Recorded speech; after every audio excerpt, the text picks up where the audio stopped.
Dear students, आज कुछ और क्वेश्चंस अपन चतुर्भुज के देखते हैं। ठीक है, फिर कल से नेक्स्ट अगला टॉपिक पढ़ेंगे।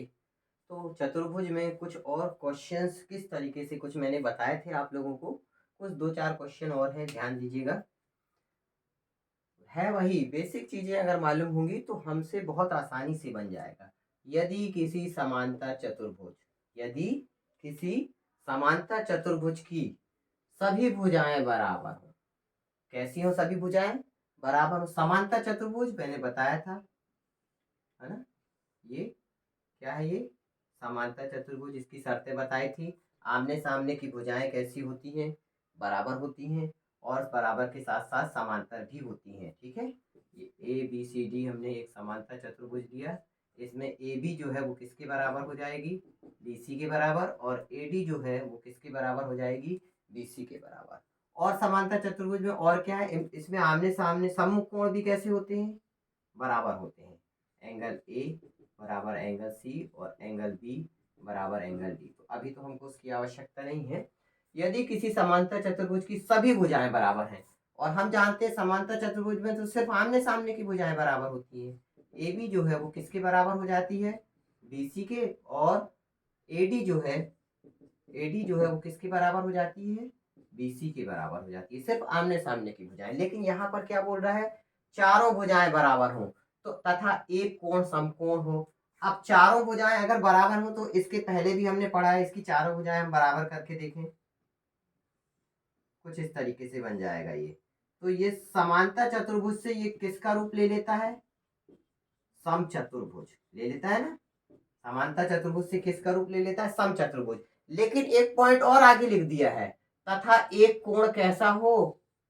समकोण हो। ये जो यहाँ पर ये जो कोण बन रहा है समांतर चतुर्भुज और समचतुर्भुज में, ये 90 अंश का नहीं बन रहा है। कोई भी कोण 90 अंश का नहीं बन रहा है। इसको थोड़ा और सीधा करना पड़ेगा। तो ये समचतुर्भुज जो है किस आकार का हो जाएगा? ये इस तरह से, ये वर्ग के शेप का हो जाएगा। किसके? क्यों? एक कोण जो है कितना होना चाहिए? 90 अंश का होना चाहिए। तो जब इसका कोण 90 अंश होगा तो इसके कोण समकोण हो जाएंगे, और समकोण हो जाएंगे तो अब ये समचतुर्भुज भी ना हो कि किस रूप में प्राप्त हो जाएगा हमको? वर्ग के रूप में। तो उसे क्या कहते हैं? तो हम आसानी से बता सकते हैं, वर्ग। देखो क्या था ये पहले? समांतर चतुर्भुज। चारों भुजाएं बराबर हुई तो समांतर चतुर्भुज कन्वर्ट होके आ गया समचतुर्भुज में। लेकिन ये कोण 90 अंश भी बोल रहा है, समकोण बोल रहा है, और इस कोण तो इसमें 90 अंश का होता नहीं है। 90 अंश का कोण या तो किस में होता है? वर्ग में होता है, या आयत में होता है। तो चूंकि चारों भुजाएं बराबर है तो ये किसका रूप ले लेगा? वर्ग का रूप ले लेगा। तो वर्ग में हम टिक कर देंगे। ठीक है, नेक्स्ट दूसरा क्वेश्चन। किसी आयत एबीसीडी के विकर्ण, एसी और बीडी में, तो ये हमने बना लिया एक आयत। क्या बना लिया? एक आयत बना लिया। ठीक है, ए बी सी डी। और अब इसके विकर्ण के बारे में बात कर रहे हैं। पहले भी पढ़ चुके हैं हम, आयत के विकर्ण कैसे होते हैं? आपस में बराबर होते हैं, है ना। एसी विकर्ण बराबर बीडी। आयत के जो विकर्ण है, जरूरी नहीं है कि सब में बराबर होते हैं। अभी जो हमने पढ़ा था ना समांतर चतुर्भुज के जो विकर्ण है वो बराबर। ये देखो देखने से ही पता चल रहा है, ये बड़ा है और ये कैसा है? छोटा है। ये छोटा है और ये बड़ा है। तो जरूरी नहीं है कि सभी के विकर्ण बराबर हों। आयत के विकर्ण बराबर होते हैं, वर्ग के भी बराबर होते हैं। तो यहाँ पर आयत के विकर्ण एसी और बीडी बराबर। तो प्रश्न में बोल रहा है किसी आयत एबीसीडी के विकर्ण एसी और बीडी में निम्नलिखित में से कौन सा संबंध सत्य है? 2AC बराबर बीडी, AC बराबर 2BD और AC बराबर BD। तो ये तीसरा वाला संबंध हम जानते हैं, आयत के विकर्ण जो है वो आपस में बराबर होते हैं। तो हम इसको टिक कर सकते हैं। ठीक है, इस तरीके से प्रश्न पूछे जाते हैं परीक्षा में। नेक्स्ट अगला भी हमने पढ़ा है पहले भी। अर्धवृत्त में बना कोण, ये भी पढ़ा चुका हूं मैं। अर्धवृत्त में बना कोण कैसा होता है? समकोण होता है। किस तरीके से बनता है ये देख लो। ये वृत्त है, ये केंद्र है, और ये व्यास है। ठीक है, केंद्र से होकर जाने वाली। तो व्यास जो है इसको दो वृत्तों में बांट देता है, अर्धवृत्त और अर्धवृत्त। तो अर्धवृत्त पर इस पे कोई बिंदु ले लें हम यहाँ पे। ठीक है, पी क्यू, और ये इसको नाम दे दिया आर। तो इस पर जो बना कोण होगा वो कितने अंश का होता है? 90 अंश का होता है। Angle P R Q, angle P R Q, ये भी बताया था किस तरीके से 90 अंश होता है ना। तो अर्धवृत्त पर बना कोण समकोण होता है। तो अर्धवृत्त पे बना कोण होता है, अब हमको बताना है समकोण होता है, 100 डिग्री का होता है, अधिक कोण होता है, न्यून कोण होता है। हम आसानी से बता देंगे कि अर्धवृत्त पर जो बना कोण है वो क्या होता है, समकोण होता है। नेक्स्ट एक क्वेश्चन दिया है चतुर्भुज पे आधारित, क्या दिया हुआ है, किसी समांतर चतुर्भुज का एक कोण, किसी समांतर चतुर्भुज बना ले हम समांतर चतुर्भुज, ये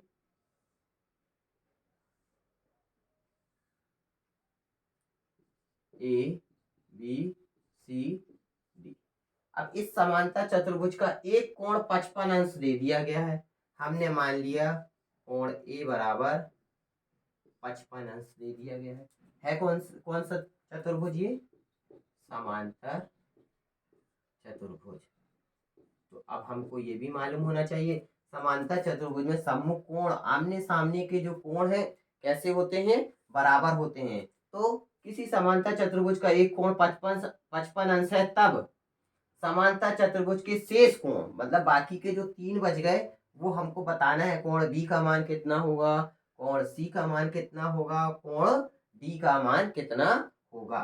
तो कोण ए 55, अब हमको मालूम है समांतर चतुर्भुज में आमने सामने के तो बराबर होते हैं, तो ये 55, तो ये भी क्या हो जाएगा 55। क्यों, एंगल ए जो है वो किसके बराबर होता है, एंगल सी के बराबर, और एंगल बी जो है वो किसके बराबर होता है, एंगल डी के। तो अब हमको ए पता है तो हमने सी बता दिया, अब बी भी नहीं पता और डी भी नहीं पता, तो क्या करेंगे, तो यहाँ पर संलग्न कोणों का योग, angle A plus angle B, इसको नाप के भी देखोगे तो वही आएगा ना, संलग्न कोणों का जो योग है कितना होता है 180 अंश।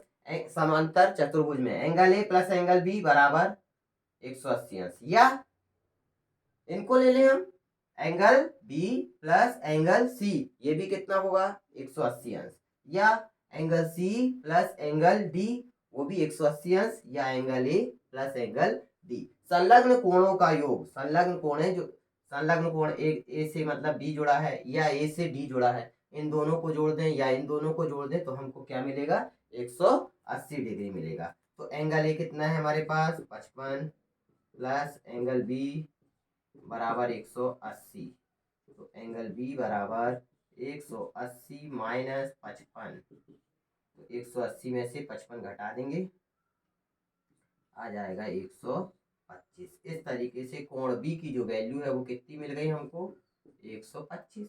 अब चूंकि बी किसके बराबर है, डी के बराबर है, तो ये बी 125, तो डी भी कितना हो जाएगा 125। अब हमको कोण ए दिया था, तो कोण बी कितना हो गया, देखो इसको क्रम से लिखना है ना, कोण बी कितना हो गया 125, कोण सी कितना हो गया 55, और कोण डी कितना हो गया 125। ये आंसर हो जाएगा, दिया है देखो, पहला 105 ये तो है ही नहीं, दूसरा 125, 55 और 125, इसका राइट आंसर क्या हो जाएगा, बी हो जाएगा। इस तरीके से चतुर्भुज पे आधारित क्वेश्चंस आते हैं, और त्रिभुज पे भी हमने पढ़ा था ना, त्रिभुज के तीनों कोणों का योग 180 अंश होता है। तो अब अपन नेक्स्ट कल देखेंगे अगला टॉपिक।